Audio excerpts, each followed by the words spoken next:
May I eat what you didn't finish? May I eat what you didn't finish? The Duke of Ravenswood was sitting 3 chairs away. He had been staring into the fire, with the specific, hollowed-out attention of a man whose mind has left the room and taken most of his soul with it. He was 32 years old and looked 45. He was gaunt. His coat hung on his shoulders, the way coats hang on scarecrows. His dark hair was longer than fashion permitted, and his gray eyes, pale, winter sky gray. The kind of gray that looks like a color has been removed from them, had the particular emptiness of a man who has stopped expecting anything.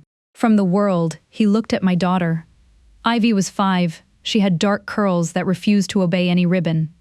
A gap where her front left tooth had been until last Tuesday, and a small, serious face, dominated by eyes that were, and this was the thing, the dangerous thing. The thing that kept me awake at night, exactly, precisely, unmistakably the same pale winter sky gray as the Duke's. She was standing. Beside his chair, she barely reached the armrest. She was looking at his plate with the evaluative focus of a child who has been hungry often enough to recognize untouched food as a moral emergency. "Who are you?" the Duke said. His voice was rough, the voice of a man who has not used it for conversation. "In some time, I'm Ivy," she said. "I live in the kitchen now." "You live in the kitchen. Mummy works here. She's the new housekeeper. We sleep in the room behind the pantry. It smells like bread." She was still looking at his plate. "Are you going to eat that?" The Duke looked at his plate. He looked at the child. Something moved behind the gray eyes. Not warmth, not yet, but the faintest disturbance in the surface of something that had been still for a very long time. "No," he said. "I'm not going to eat that." Ivy climbed onto the chair beside him, uninvited, unafraid, with the particular physical confidence of children who have not yet learned that the world contains things that should not be climbed. She pulled the plate toward herself and began to eat, with methodical, serious concentration. The Duke watched her. He watched her the way a man watches something he has forgotten existed, the way you watch sunlight after a long illness. Not quite believing it is real, I stood in the doorway. I was wearing the plain black dress of a housekeeper. My name, as far as the household knew, was Mrs. Ashford. I was a widow. I had impeccable references, forged every one of them. By a woman I had paid my last £20. I had arrived at Ravenswood 3 days ago with my daughter, and a carefully constructed lie, and the specific bone-deep terror of a woman who has brought her child into the house of the child's father, knowing that if the truth surfaces, everything I have built to protect her will come apart. I watched my daughter eat roast pheasant at the table of the Duke of Ravenswood. I watched the Duke watch her, and I saw with the particular devastating clarity of a mother who knows her child's face, the way she knows her own heartbeat, the moment when something in the Duke's expression shifted. Not recognition. Not yet. But the ghost of recognition. The pre-tremor. Before the earthquake. Ivy had his eyes. And I had brought her into his house. And every day that passed, the resemblance grew. More dangerous. I should tell you how I came to be standing in the doorway of Ravenswood, pretending to be someone I am not. My real name is Leela Wren. 6 years ago, I was 21 years old, and I was in love with Edmund Blackwood, the heir to the Ravenswood dukedom. We were not matched. I was the daughter of a country vicar, educated above my station and poor below it. But Edmund did not care about stations.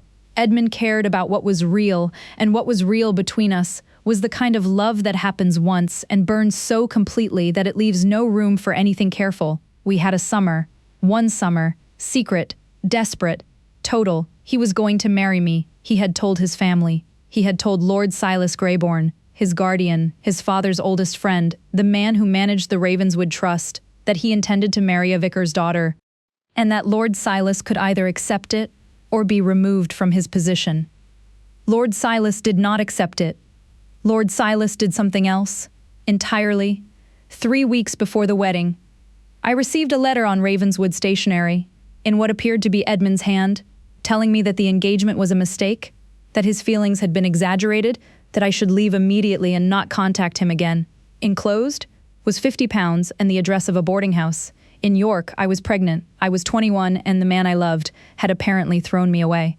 I did not go to the boarding house. I went to my cousin. In Whitby?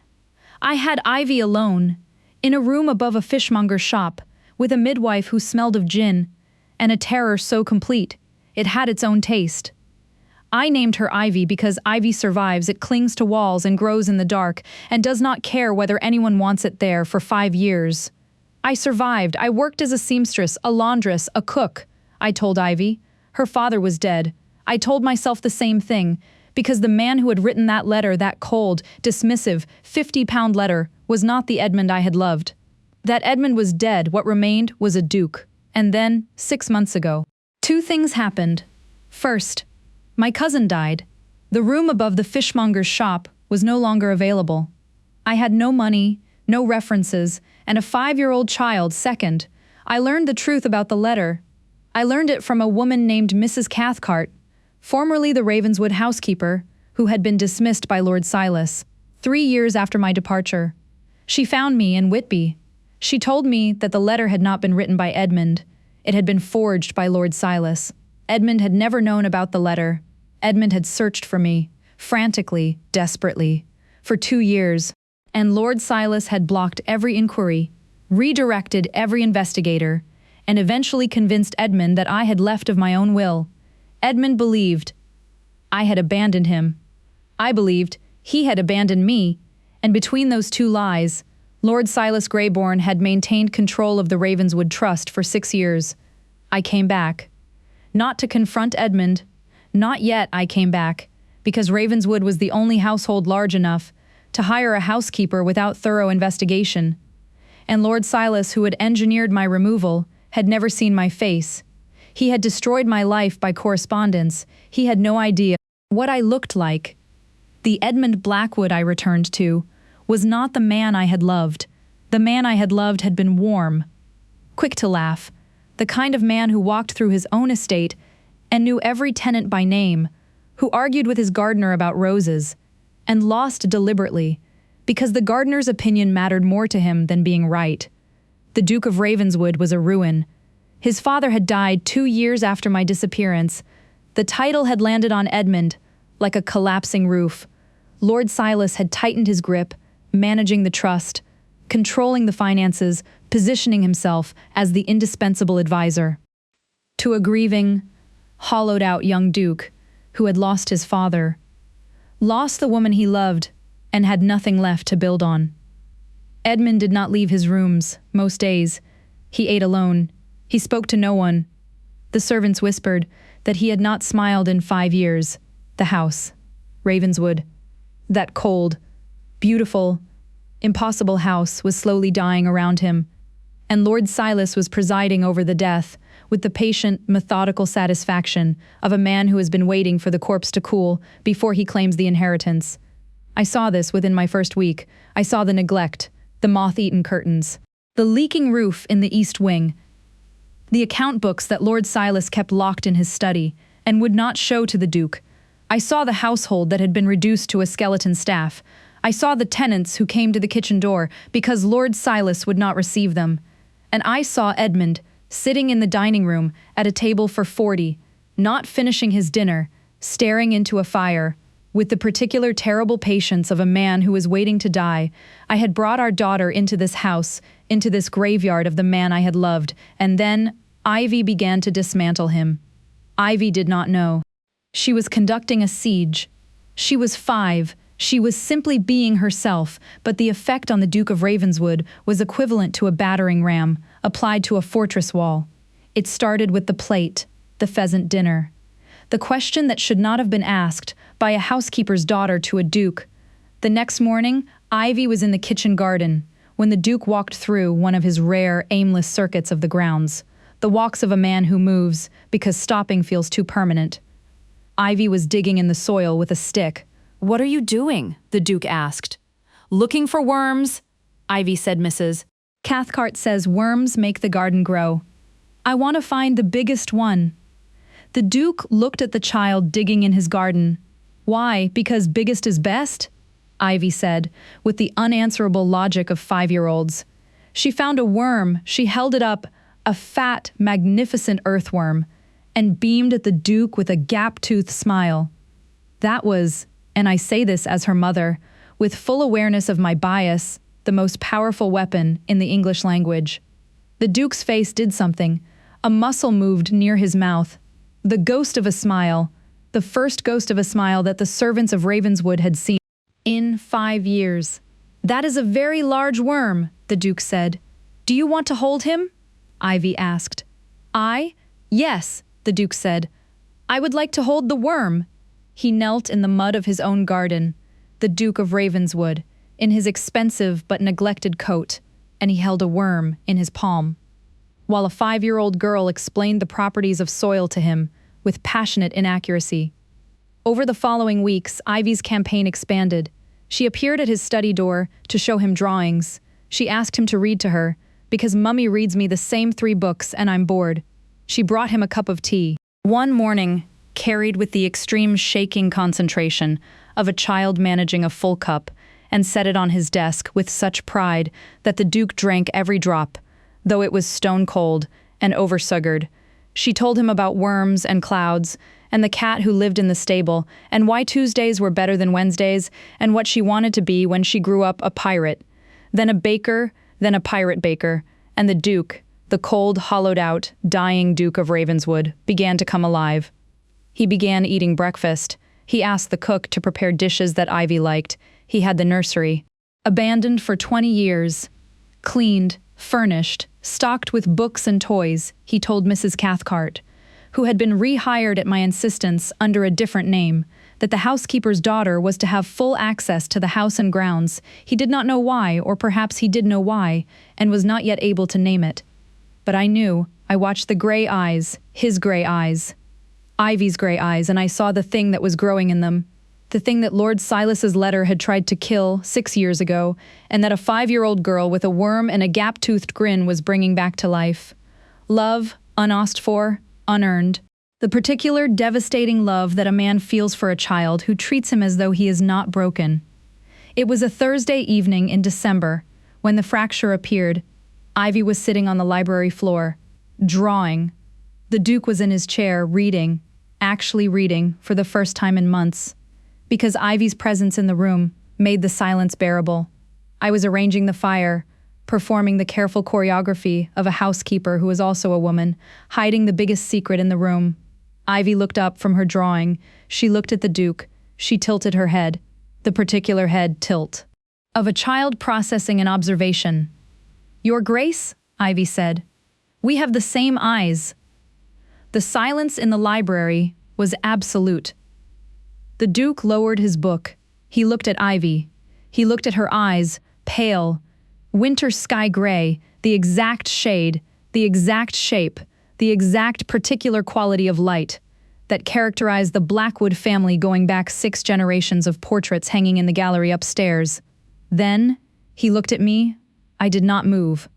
My hand on the fire poker was steady. My face, I had practiced this face for 5 years, showed nothing.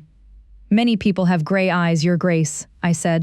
My voice was steady. He looked at me for a long time, the gray eyes awake now, sharp now, alive in a way they had not been when I arrived, moved across my face with the slow, searching attention of a man who is trying to place something, trying to remember. "Mrs. Ashford," he said, "where did you say you worked? Before Ravenswood?" "Lord Pemberton's household, in Bath, Your Grace, and before that, a vicarage in Devon." "A vicarage." I saw the word land. I saw the faintest tremor pass across his face, the pre-tremor, the earthquake approaching. "A vicarage," he repeated. "Yes, Your Grace." He said nothing more. He returned to his book, but his eyes were not reading. They were staring at the page, with the focused intensity of a man whose mind is somewhere else entirely, somewhere 6 years in the past, in a summer that ended without explanation. The clock was ticking, the facade was crumbling, and Lord Silas was arriving in 3 days for the annual winter accounts review. Lord Silas Greybourne arrived at Ravenswood on a Monday afternoon with the particular proprietary confidence of a man who considers another man's house his own. He was 55, silver-haired, impeccably dressed. He moved through Ravenswood as though he owned it, because In every way that mattered, he did. He controlled the finances. He managed the trust. He approved or denied every expenditure. The Duke's signature was required on documents, but the documents were prepared by Silas and the Duke. The hollowed-out, grieving Duke of 3 months ago had signed without reading. But 3 months ago, the Duke had not had Ivy. 3 months ago, the Duke had not been eating breakfast and reading books and holding worms and slowly, painfully, returning to the man he had been before a forged letter destroyed his life. I watched Lord Silas move through the house. He did not look at the servants. He did not look at me. I was invisible to him, a housekeeper in black beneath his notice, and my invisibility was the only thing keeping my daughter safe until he saw Ivy. It happened in the corridor. Ivy was carrying a drawing to show the Duke. She did this daily now, a ritual that had become the brightest point in both their days, and she rounded a corner and collided with Lord Silas's leg. "I'm sorry, sir," Ivy said, looking up at him. Lord Silas looked down at her. He looked at her face, he looked at her eyes, and I saw, from 20 feet away, watching through the service door, the exact moment when Lord Silas Greyborn put the pieces together. The gray eyes, the Blackwood gray, in the face of a 5-year-old child living in the Duke's house. He said nothing. He smiled at Ivy, the thin, professional smile of a man who files information, and continued to the Duke's study. I spent the rest of the day in a state of controlled panic. Lord Silas knew, or suspected, and a man who had forged a letter and destroyed a relationship and blocked a 2-year search to maintain control of a financial trust would not hesitate to destroy a 5-year-old child's existence if that child threatened his position. That night, I did something I had sworn not to do. I went to the Duke's study. After midnight, he was awake. Of course he was awake. The Duke of Ravenswood did not sleep, or if he slept in fragments. The broken rest of a man whose dreams contain the things his waking life has lost. He was sitting at his desk, and when I knocked, he said, "Enter," without looking up. And when he did look up and saw that it was not a footman, but the housekeeper, something shifted in his expression. "Mrs. Ashford," he said, "it is midnight. I know what time it is. Your Grace," I said, "I need to tell you something about Lord Silas." I told him, not everything, not yet, not about Ivy, not about myself, but I told him about the accounts, because I had been looking at the accounts. I had been a housekeeper for 3 months, and in that time, I had quietly, systematically, without attracting attention, examined every household ledger, every vendor invoice, every rent receipt that passed through the kitchen office. And what I had found was the same thing that every competent housekeeper would find. If she looked at accounts managed by Lord Silas Greyborn, the numbers did not add up. Tenant rents collected, but not recorded. Repair budgets approved, but repairs never completed. Staff wages listed for servants who did not exist. A steady, meticulous 4-year hemorrhage of money from the Ravenswood estate into accounts that bore Lord Silas's personal signature. I laid the evidence on the Duke's desk, 12 pages of cross-referenced numbers, annotated in my careful hand. "He has been stealing from you," I said, "for years." The Duke read the pages. He read them slowly, methodically, with the specific, growing intensity of a man who is waking up from a long sleep and finding that the house has been robbed while he was unconscious. "How did you find this?" he said. "I count things," I said. "It is what housekeepers do." He looked at me, the gray eyes, sharp now, fully alive, the eyes of the man I had loved 6 years ago, looked at me with a quality of attention that made my blood run cold and hot simultaneously. "You are not a housekeeper," he said quietly. "I am your housekeeper, your Grace." "No," he said. "You are something else entirely, and I am beginning to understand what." The unraveling happened in stages. The Duke ordered a full audit of the Ravenswood accounts. Lord Silas, informed of this, became agitated. The careful, controlled agitation of a man who has built an empire on deception and feels the foundation shift. He came to me. On a Wednesday afternoon, he found me in the linen room, alone, counting sheets, performing the role. "Mrs. Ashford," he said, closing the door behind him. I turned to face him. The man who had forged a letter. That cost me my love, my home, and 5 years of my daughter's life. "Lord Silas," I said, you have been talking to the Duke about the accounts," he said. His voice was pleasant.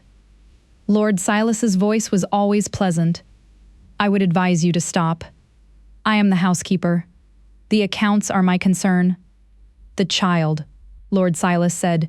He said it softly, precisely. "A scalpel, not a hammer. The child with the blackwood eyes. Who is she?" "My daughter. Your daughter." He smiled, the thin, filing smile. "And her father? Dead."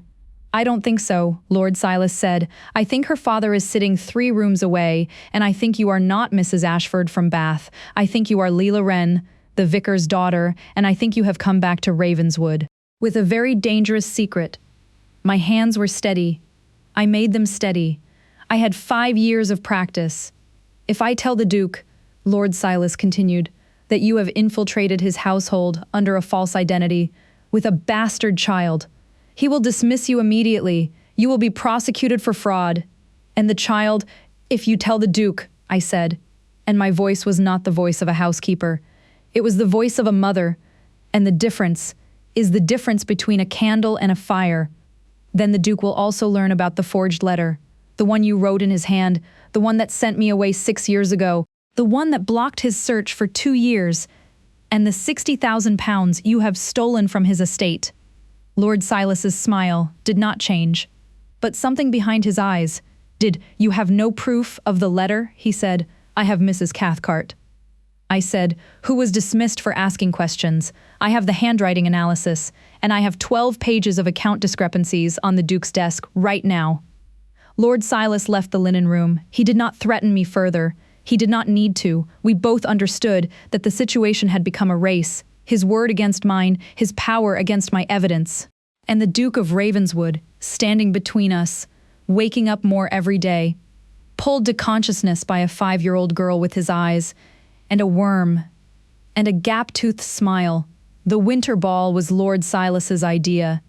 He announced it at dinner, a grand ball, to celebrate the Duke's birthday, to demonstrate that Ravenswood was thriving, to invite every notable family in the county.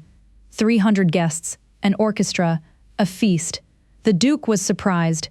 He had not hosted a ball in 5 years, but Lord Silas insisted warmly, persuasively, with the particular charm of a man who has been performing trustworthiness for decades. I understood immediately what the ball was. It was a stage. Lord Silas intended to use it to publicly expose me, to present me as an impostor who had infiltrated the Duke's household, to frame the narrative before I could frame it myself. In a room full of witnesses, Lord Silas would dismantle me, and the Duke, humiliated, manipulated, confronted with the lie in public, would have no choice but to side with his guardian. I had 2 weeks to prepare. I spent those 2 weeks doing 3 things. First, I gathered every piece of evidence against Lord Silas: the forged letter, the handwriting analysis from Mrs. Cathcart, the 12 pages of financial discrepancy, and a new document I had obtained from the county registrar, the original trust agreement, which showed that Lord Silas's authority as trustee had formally expired. When Edmund turned 30, he had been operating without legal standing for 2 years. Second, I wrote a letter to the Duke, a letter telling him everything. I wrote it 7 times. I could not find the right words, because there are no right words, for I am the woman you loved, and I had your child, and I have been living in your house for 3 months, pretending to be someone else. Third, I told Ivy, not everything, not the full truth, but I sat on her bed, in the room behind the pantry, and I held her small, serious face in my hands, and I said, "Ivy, no matter what happens at the ball, I need you to know that everything Mummy has done has been to keep you safe." "Will there be cake at the ball?" Ivy asked. "Yes," I said. "Then it will be fine," Ivy said. The Ravenswood Winter Ball was the social event of the county season. 300 guests in silk and diamonds, an orchestra playing Strauss. The great hall transformed, chandeliers blazing, holly and white flowers cascading from every surface. A table of food that would have fed Whitby for a week. I was not supposed to attend. Housekeepers do not attend balls. But the Duke had done something unexpected. He had sent a dress to my room that morning, a gown of winter white silk with silver thread, accompanied by a note in his own hand. Mrs. Ashford, or whoever you are, please attend tonight. I believe there are things that need to be said, and I would prefer to say them while you're not holding a fire poker. E.B. He knew. He did not know everything, but he knew enough. The grey eyes had done their work, the vicarage had done its work, the 12 pages of evidence, and the midnight conversations, and the specific, impossible familiarity of a woman he could not quite place had done their work. I put on the white gown, I unpinned my hair, I looked at myself in the small mirror, in the room behind the pantry, and for the first time in 5 years I saw Lila Wren. Not Mrs. Ashford, not the housekeeper, the woman who had loved Edmund Blackwood, in a summer that Lord Silas had stolen. I entered the ballroom at 9:30. 300 heads turned. I felt the wave of attention, the murmuring, the assessment, the particular social violence of an entire room deciding who you are and whether you belong. Lord Silas saw me first. He was standing near the orchestra, a glass of champagne in his hand. And when he saw me, not in black, not in the housekeeper's uniform, but in white silk, with my hair down, his face underwent a rapid, controlled recalculation. He had not expected this. He had planned to expose a servant. He was looking at a woman. The Duke saw me second. Edmund was standing at the far end of the hall. He was wearing a dark coat, new fitted. The first coat in years that actually fit him because he had been eating and walking and reading and coming alive. His hair had been cut. His face was still gaunt, but the hollowness had been replaced by something sharper, something awake. He looked at me across the ballroom. 300 people between us, and I saw, across that distance, in the candlelight, through the noise and the silk and the champagne, the moment when recognition hit, not suspicion, recognition. He knew my face. He had known it for weeks. The angle of my jaw, the way I pushed my hair back, the particular tilt of my head when I was concentrating. He had been assembling the pieces, and the white gown that was the ghost of the white summer dress I had worn 6 years ago, was the final piece. "Lila?" he said. I could not hear him across the ballroom, but I could read his lips. "Lila!" Lord Silas moved.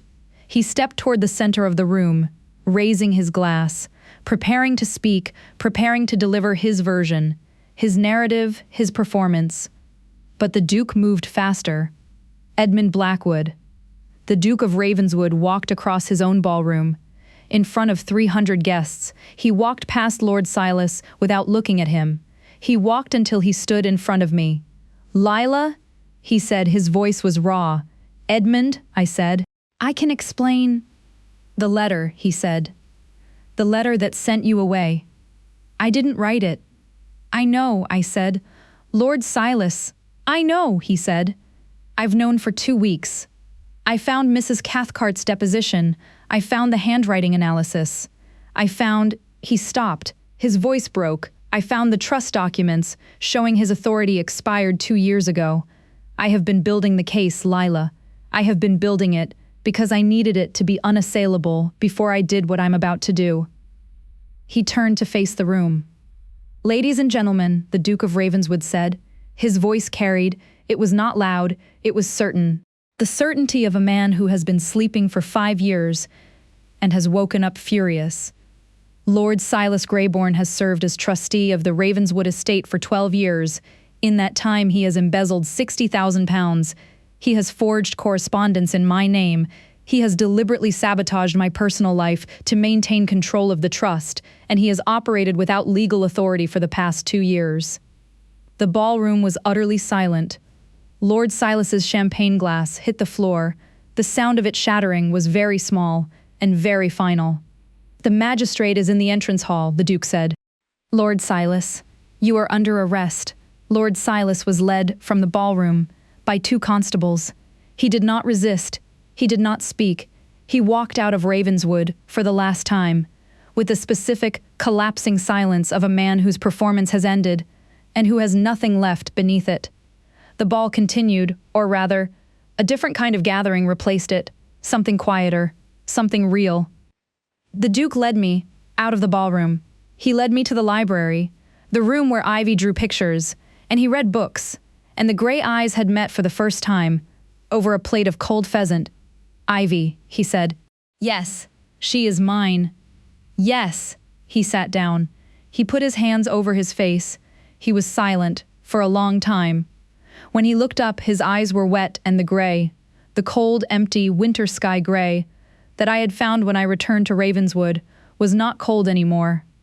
It was the gray of rain that breaks a drought, the gray of a sky that is about to clear. "5 years," he said. "5 years," I said. "I thought you had sent me away. I thought you didn't want us." "I searched for you for 2 years," he whispered. "I walked through every village, every town, and Silas was redirecting every inquiry, feeding me false sightings, telling me you had gone abroad. He told me you had married someone else, and you believed him?" "I believed him because the alternative, that someone I trusted had deliberately destroyed my life, was unbearable," he said. "And so I chose the bearable lie, and I lost 5 years of my daughter's life." I crossed the room. I knelt in front of him. I took his hands, thin hands, still, the hands of a man who was rebuilding himself meal by meal, and worm by worm, and I held them. "She knows you," I said. "She doesn't know you're her father yet, but she chose you from the very first night. The plate of pheasant. She chose you." "May I eat what you didn't finish?" he said, and the words came out broken, and he pressed my hands to his face, and I held him, while the Duke of Ravenswood wept for the 5 years he had lost and the daughter, who had found him anyway. Ivy was brought from the pantry room. She was carried in by Mrs. Cathcart, sleepy, confused, wearing her nightgown, and clutching a drawing she had made that day. A drawing of 3 people standing in front of a large house, a woman in black, a tall man with gray eyes, and a small girl with dark curls holding a worm. "Mummy?" Ivy said, blinking at the candlelit library. "Is the ball over?" "Not quite," I said. "Ivy, there's someone I need you to meet, properly." The Duke knelt. He knelt on the floor of his own library, the way he had knelt in the garden to hold a worm, and he looked at his daughter, his blood, his gray eyes in a 5-year-old face. And he said, "Hello, Ivy. My name is Edmund, and I have something very important to tell you." "What?" Ivy said. "We do have the same eyes," he said, "and there is a reason for that." Ivy looked at him. She looked at me. She looked at the drawing in her hands. The 3 people in front of the house. "I know," she said. She had known. Children know. They know in the particular cellular bone-deep way that children know things below language, below logic, in the place where the body recognizes its own. She climbed into the Duke's arms. He held her, carefully, desperately, the way a man holds something he has just discovered he has been missing for 5 years, and she put her small hand on his face and patted his cheek, the way she patted things that needed comforting. "Don't cry," Ivy said. "I found you. I am Lila Blackwood, the Duchess of Ravenswood. I came to this house in a servant's black dress with a forged name, and a 5-year-old daughter, and a secret that could have destroyed us all. I came because I had nowhere else to go, and because the truth, the real truth, buried beneath 6 years of lies, was that Ravenswood was home. It had always been home, and the man inside it, the cold, broken, hollowed-out Duke, had always been mine. Ivy saved him. I saved the accounts. Lord Silas is in prison, and on Sunday mornings the Duke of Ravenswood sits on the floor of his library and builds towers out of blocks, while a 5-year-old girl with his eyes tells him he's doing it wrong. And he smiles. The full, real, devastating smile that I fell in love with 6 years ago in a summer that was stolen from us. And he lets her be right.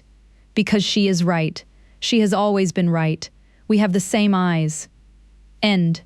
Word count. 6,200 words confess or vanish. She brought her secret daughter into the house of the man she once loved, the father who didn't know. For 3 months, she watched a 5-year-old girl dismantle the coldest duke in England with worms and drawings and a plate of stolen pheasant. When the truth came hunting, she had to choose. Would you confess? Tell the Duke everything? Risk prosecution and exposure? Trust that the man your daughter has been resurrecting will choose you? Or would you vanish? Take Ivy and disappear into the night, because silence kept you alive for 5 years, and the truth might kill everything.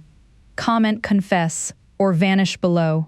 Subscribe for a new story every day. Hit the bell so you never miss the next one. This story is fictional for entertainment only. Any resemblance to real people or events is coincidental.